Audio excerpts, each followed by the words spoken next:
Rankings. There are many like it, but this one is mine. Power Rankings. That's right. These are my Power Rankings presented by Sleep Number. I may not be in the chair today for the entire show, but I am not going to miss my appointed Power Rankings round. Gentlemen. You're a professional, Rich. Gentlemen, there may be an I in Rich and Eisen, but there are no I's in Power. There's one in Rankings. There's one in lead pipe. You know what? Oh, nice. There is. Yeah, that's what you will. That's right. There's one in there. All right. I could keep going down this road, but I couldn't miss my Power Rankings this week because we knew going in to Week 11 there would be a seismic shift in the National Football League's top 10. And sure enough, my Power Rankings right now have 8 different teams switching spots, only one staying put and one new to the list. Wow. Okay. Only one new to the list. Only one new to the list. Okay. Who could that be? And it is your number 10 team, our neighbors from across the way. Your Los Angeles Chargers Hey now. have cracked the list. 7-3. And when I saw Justin Herbert look the way that he did in that first half, it was like the Rick Dalton shift. Like, there it is. That's the guy. That's the guy that can look like that guy in the Greg Roman coordinated, Jim Harbaugh concocted offense. Running it, throwing it, like, Kaepernick-esque in just the first half of that game. Obviously, the second half, we saw some charging happening, didn't we? A little bit. But guess what happened? They won. No ultimate charging. At the end of the day, as Jim Harbaugh said in his locker room speech, as we discussed on Tuesday's show with him, they played their best football when they needed it. And they are number 10 on this list. They played some really good defense in the first half. And then at the end of the game, they got the breaks. They're 10 on the list, taking on the Ravens later on Monday night to wrap up Week 12. Up one spot from 10 to 9. I know they needed the blocked field goal at the end to keep on the winning ways. I'm still taking the Packers here. Jordan Love, I kind of feel, is still just scratching the surface. Maybe you hit it, Chris, on Monday's show with Kyle Brandt. He's playing like Favre. A little bit. You know? A little bit. A little reckless. Loose, little loose. A little loose. Little reckless. Just rein it back in a little bit, and we'll see what happens. But they are what they are, and what they are is a 7-3 football team. And they've got the Packers, have got the Niners in their house, Week 12. It's time to put their stamp on things here. And maybe put a little pressure, high register, little pressure on the Lions atop the division. Number 8. We're getting to the higher register portion of our Power Rankings, presented by Sleep Number. Number 8, up one spot, even though they didn't take a snap. Arizona Cardinals. Oh, interesting. Won the bye week. They won the bye week. Let me make my first note here. I know that. I know they didn't do anything this week, and I'm moving them up one. I just think, again, when it comes down to it, and I understand that the Packers beat the Cardinals earlier this year, I still think they've got what it takes to win this division right now. Rams may get them.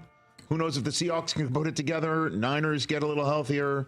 They'll all be on the Power Rankings list instead of them at some point, but I just like the way they hit the bye, and they're coming off the bye at Seattle to try and put their stamp on this division. Number 7, the ultimate higher register team. The Minnesota Vikings? Yeah. Yeah, I feel you on that. Last couple weeks, they were playing in the AFC South, and they came out with wins, and wasn't pretty. And crushed these guys. Not like the Lions are crushing the AFC South, putting up 50 burgers twice against AFC South teams.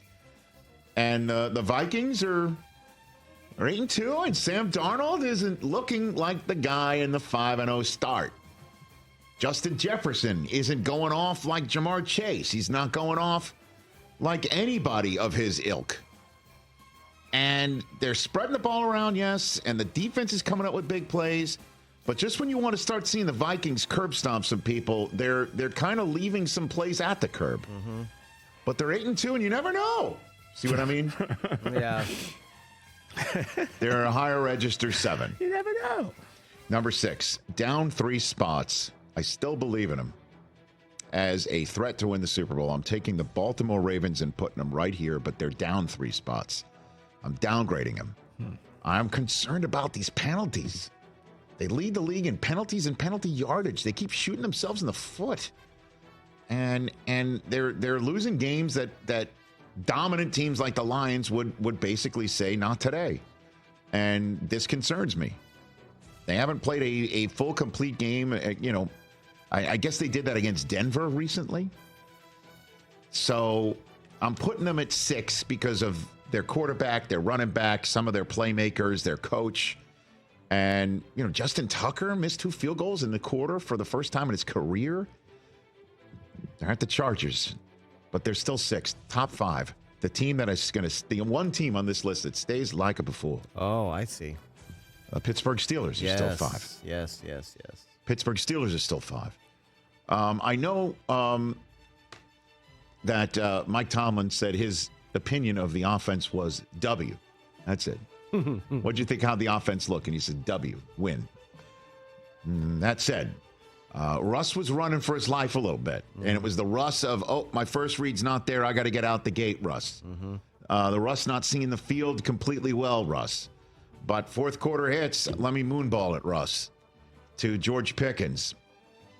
And they got enough good field position play by their offense to give, a Boswell Palooza and beat the Ravens. And defensively, Patrick Queen making plays. TJ Watt is Defensive Player of the Year. And they did this without Highsmith. So let's get him back healthy and see where the Steelers can go. They're at Cleveland, very winnable game, but it is a short week. And maybe they'll be 9-2 shortly. They're 5. Number 4. Okay. You know the teams that are involved. I do. And I have been saying all year long, I cannot supplant the Kansas City Chiefs until they get beaten atop this power rankings list. So the question is how far will I drop the Kansas City Chiefs? How far did you drop them, Rich? Here, now, when you say that, that means that I have dropped them, and confirming it, now I will tell you. I dropped them all the way to 4. Ooh, wow. From 1? Are you okay? Did you consult Stone Street and Riggle and Paul Rudd before you did this? Is this why your phone was turned off when I tried to call you? Yeah. No. Is that what happened? No. Okay. No. Just making sure. My phone's on. I'm reachable. Okay. I've once upon a time heard I'm accessible. Interesting. Okay, great. And that's why I'm kind of likable. That has been said about you. Once upon a time, I heard that. I heard that on a national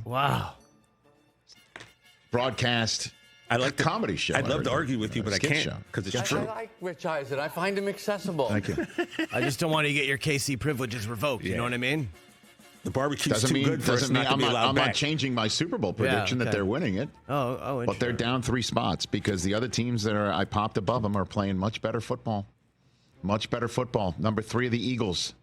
I popped them up 3 spots. Finally, some respect for the Eagles. I know you've been telling me to put them there the entire time for their winning streak, but now I'm seeing what I'm seeing again out of their defense. I now believe in that complementary football thing for the Eagles. They're doing it, and they're doing it well, and Saquon is unstoppable when they need him to be, and Jalen Hurts is being mistake-free when they need him to be, and that defense on the back end, that Quinyon Mitchell, dude, that kid from Holy Toledo, he has been terrific Rookie of the since year. the bye. I think he is the defensive Rookie of the Year for sure, going into the final stretch. Number 2, up 2 spots, the team that vanquished the Chiefs. I'm putting the Bills number 2. Let's go. They are a sum of their parts. I keep saying it. And that's why I asked Kyle Brandon here on Monday. I'm like, hey, is this the best team Josh Allen's ever had as a Buffalo Bill? I kind of think so. Now, you want to talk about, roster. There's difference between best roster and best team. Okay, true. I think they have the best team. They fight for each other. There's a lot of love in the locker room, which is what Josh Allen keeps saying. And suddenly, going into the bye at 9-2, we're talking about Sean McDermott's ability to push the right buttons, not the other way around. And defensively, they're going to get healthier. They're number 2 on the list. And number 1, best team in football, just absolutely mauling everyone. See what I did? Because, Lions, when they're on the prowl, they maul people. Yeah. Treating everybody like Roy or Siegfried. Which one is it? Is it too soon? Is it wrong? Too soon. Sorry. It was bound to happen. Sorry. Though, right? I'm going to a very warm place. It was going to happen eventually. Sorry. They're killing everybody, guys. How about Jared Goff throwing 5 interceptions 1 week and then comes back the next week, throws 4 touchdowns, and has a record amount of yards?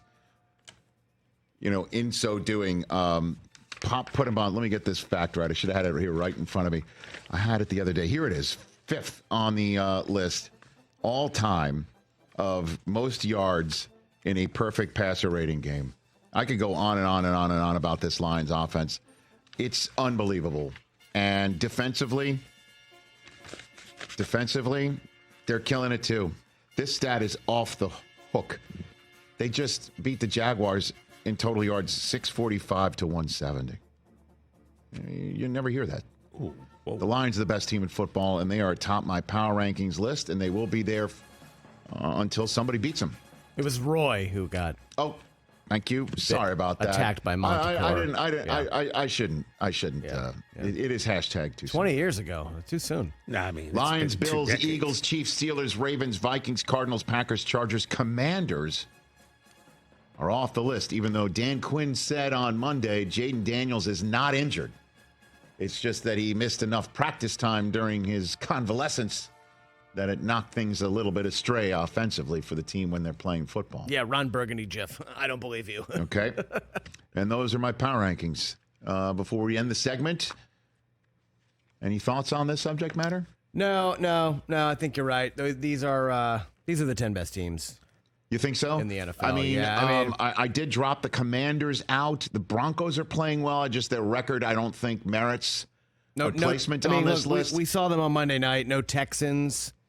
They kind of beat up on a weakling on Monday. But no, I just don't see enough consistency there where they would beat the Chargers right now. I agree with you. And the Chargers are the team that just made the 10th spot. Yeah, I don't have a division leader. No Falcons, but they're NFC South struggling. either. No, this is the cream. I think the top 10. TJ, you said you made a note. You didn't like the Cardinals where they were. Yeah, I mean, believe it or not, I would probably put the Chargers over the Cardinals. Okay. Well, the but Cardinals. Other than that, I think you have the 10. The only reason why I didn't do that is because the Chargers' last loss was in Arizona. Yeah. But you might have missed that because you didn't have ESPN Plus at home. Yeah, but big deal. But who says I don't have ESPN Plus? I said because you might not have it at home. I do have ESPN. Oh, you do? So you just didn't watch the game. It's okay. It's all right. Not many people did. I don't think that's a big deal. You can say Chargers at 7 or 8. Okay. That's fine. My power rankings are good. Catch the Rich Eisen Show every single day on the Roku Channel, 12 to 3 Eastern, for free.